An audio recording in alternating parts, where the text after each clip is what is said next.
नमस्कार, आप देख रहे सत्य खबर। मैं हूं आपके साथ प्रमोद व्यास। महाकाल की नगरी में सिंहस्थ 2028 की तैयारियां हो गई है। मध्य प्रदेश के मुख्यमंत्री डॉक्टर मोहन यादव जिस प्रकार से शिद्दत से सिंहस्थ महाकुंभ का आयोजन करने वाले हैं, ऐसे में ऐसा पहली बार होगा कि यहां पर मोक्षदायिनी मां क्षिप्रा के जल से ही सिंहस्थ में स्नान किया जाएगा। जिस प्रकार से 30 करोड़ श्रद्धालु आएंगे, आगंतुक अतिथि आएंगे, साधु संत आएंगे, उनके लिए 29 किलोमीटर लंबे घाट बनाए जा रहे हैं। मैं आपको बता दूं कि प्रधानमंत्री नरेंद्र मोदी 31 मई को यानी कि कल भोपाल आने वाले हैं और वर्चुअल तौर पर प्रधानमंत्री नरेंद्र मोदी उज्जैन के कार्यक्रम से जुड़ेंगे। और मैं आपको बता दूं कि यहाँ पर अंगारेश्वर महादेव का यह मंदिर है। जिस प्रकार से 84 महादेव भगवान का यहाँ पर महत्व है और सावन में 84 महादेव की पूजा की जाती है। उसमें 43 नंबर पर यहाँ पर महामंगल जो है अंगारेश्वर भगवान का यहाँ पर महत्व है और यहाँ पर पूजन पाठ किया जाता है। हमारे साथ पंडित मनीष उपाध्याय जी, उनसे बात करेंगे किस प्रकार का महत्व है, किस प्रकार से प्रधानमंत्री नरेंद्र मोदी द्वारा यहाँ पर 29 किलोमीटर घाट का जो है भूमि पूजन किया जाएगा। जी है, जय महाकाल। जय श्री महाकाल, जय अंगारेश्वर। ये जो स्थान है भगवान मंगल का जन्म स्थान है। जो भगवान का यहाँ अंगारक नाम है, मंगल का जन्म नाम है। स्कंद पुराण में इनका पूरा वृत्तांत आता है कि अंधकासुर नाम का एक दैत्य था। उस दैत्य ने भगवान शिव का कठोर तप किया था और तप के परिणाम स्वरूप भगवान शिव अंधकासुर को प्रसन्न होकर उनको वरदान दे दिया, जितना उसे शस्त्राघात और जितना रक्त उसका धरती पे गिरे उतने दैत्य पैदा हो।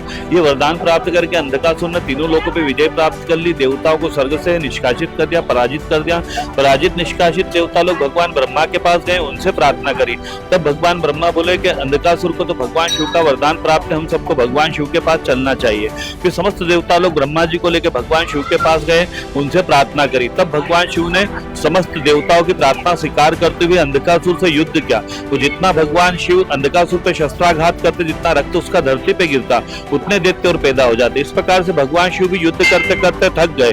थकने के परिणाम स्वरूप उनके लाट से पसीने की बूंद धरती पे गिरी। उस बूंद के धरती पे गिरते ही भयंकर विस्फोट हुआ, एक आग का गोला उत्पन्न हुआ। उस गोले में से एक बालक की उत्पत्ति हुई। उस बालक का जो स्वरूप था बिल्कुल धधकते ज्वाला के समान, अंगारक के समान स्वरूप था। उस बालक को उत्पन्न होते छूता, अर्थात भूख लगी तो ऊपर तो युद्ध चल रहा था, तो भगवान शिव के शस्त्राघात के परिणाम स्वरूप अंधकासुर का जो रक्त धरती पे आ रहा था, उस रक्त का भक्षण उस अंगारक स्वरूप बालक ने प्रारंभ कर दिया। इस प्रकार से दूसरे दैत्य पैदा नहीं हो पाए और भगवान शिव ने अंधकासुर का वध कर दिया। किंतु जो अंगारक स्वरूप बालक उत्पन्न हुआ, उसने कुछ ही समय में विकराल रूप धारण कर लिया। उसके ताप से समूल वनस्पतियां नष्ट होने लगी थी। उसने मनुष्यों तक का भक्षण प्रारंभ कर दिया था। तब सब त्राही त्राही होने लगे। तब देव ऋषि बृहस्पति और कल्यादिक ऋषि ने भगवान शिव से प्रार्थना करी कि भगवान जो अंगारक स्वरूप में बालक उत्पन्न हुआ, उसने समूल पृथ्वी पे ताज दिया और सब हमारी रक्षा करें। तब भगवान ने ऋषियों की प्रार्थना स्वीकार करते हुए अंगारक को अपने पास बुलाया। बोले कि अंगारक, तुम मेरे तेजस से उत्पन्न हो, तुम मेरे पुत्र समान हो, तुम्हें पृथ्वी में मंगल करना ना कि अमंगल करना है। तो अंगारक बोले, प्रभु पृथ्वी में मंगल कैसे करूं? आप मुझे शक्ति दीजिए, सामर्थ्य दीजिए, स्थान दीजिए, स्वामित्व दीजिए, इससे पृथ्वी में मंगल कर सको। तब भगवान शिव ने बोला, ठीक है, तुम मेरे पुत्र समान हो, तुम्हें अवंतिका में उत्तम स्थान देता हूं। तुम शीघ्र अवंतिका में गमन करो। अवंतिका के महाकाल वन में खगरता के संगम पे गंगेश्वर के उत्तर पे मेरा एक दिव्य लिंग है, जिस लिंग का पूजन से देवता लोग गंधर्व लोग करते हैं। तुम मेरे इस लिंग पे जाके मेरा तप करो। तब भगवान शिव के कहे अनुसार अंगारक इस लिंग पे आए। इस लिंग पे आके उन्होंने भगवान शिव का कठोर तप किया और तप के परिणाम स्वरूप भगवान शिव अंगारक पर प्रसन्न होकर उनको ग्रहों के मध्य में स्थापित किया, ग्रहों का सेनापति बनाया। तो अंगारक बोले, प्रभु आपने मुझे देवता तुल्य बना दिया, किंतु मनुष्य मात्र में मेरा प्रभाव क्या रहेगा? मनुष्य मात्र मेरा पूजन कहाँ करेगा? तब भगवान शिव ने कहा कि अंगारक, आज से तुम मेरे इस लिंग में निवासरत रहोगे। इस लिंग में तुम्हें तृप्ति प्राप्त होगी। यह लिंग तीनों लोक में तुम्हारे नाम से विख्यात होगा। जो कोई मनुष्य आके तुम्हारा पूजन दर्शन करेगा, उसका तुम शुभ करोगे, कल्याण करोगे, उसके अच्छे योगों का निर्माण करोगे और आज से मनुष्य मात्र तुम्हें मंगल नाम से जानेगा। और तुम मेरे श्वेत पसीने की बूंद धरती से गिरने से उत्पन्न हो, इसलिए तुम भूमिपुत्र भी कहलाओगे। तुमने उत्पन्न होते ही वक्र कार्य के, इसलिए तुम विद्वान लोग तुम्हें अति वक्र भी कहेंगे। तो इनका एक मंत्र आता है, अति वक्र दुराराति भोक्तात्मना तुष्टो ददासी साम्राज्यम रुष्टो हर्षि तक्षणात्। अगर ये संतुष्ट हो जाते तो आधे क्षण में साम्राज्य दे देते हैं, असंतुष्ट हो जाते तो आधे क्षण में साम्राज्य ले भी लेते हैं। विरंची शक्र विष्णु नाम मनुष्य नाम तो का कथा, मतलब भगवान विष्णु भी इनसे भयभीत रहते, तो मनुष्य को इनके सामने कोई व्यथा ही नहीं है। तो ऐसे हमारे देवता अंगारेश्वर है और इनका जन्म नाम है मंगल। जब प्रधानमंत्री नरेंद्र मोदी द्वारा जिस प्रकार से 29 किलोमीटर लंबे घाट का भूमि पूजन किया जा रहा है, इसी स्थान अंगारेश्वर महादेव प्रांगण का चयन किया गया, क्या कहेंगे?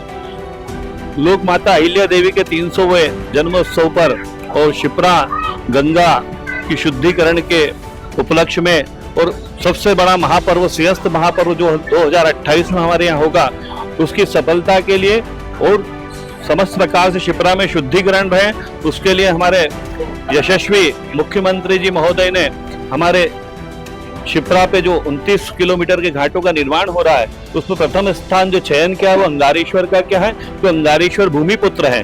तो भूमिपुत्र होने के नाते यहीं से इस कार्य का प्रारंभ किया है, और जिसका माननीय यशस्वी प्रधानमंत्री जी वर्चुअल भूमि पूजन करेंगे। और इससे हमें नगरवासियों को साथ साथ जो भी जनता जनार्दन आती है, भक्तगण आते हैं, उनको शिप्रा में स्नान करने में सहायता मिलेगी।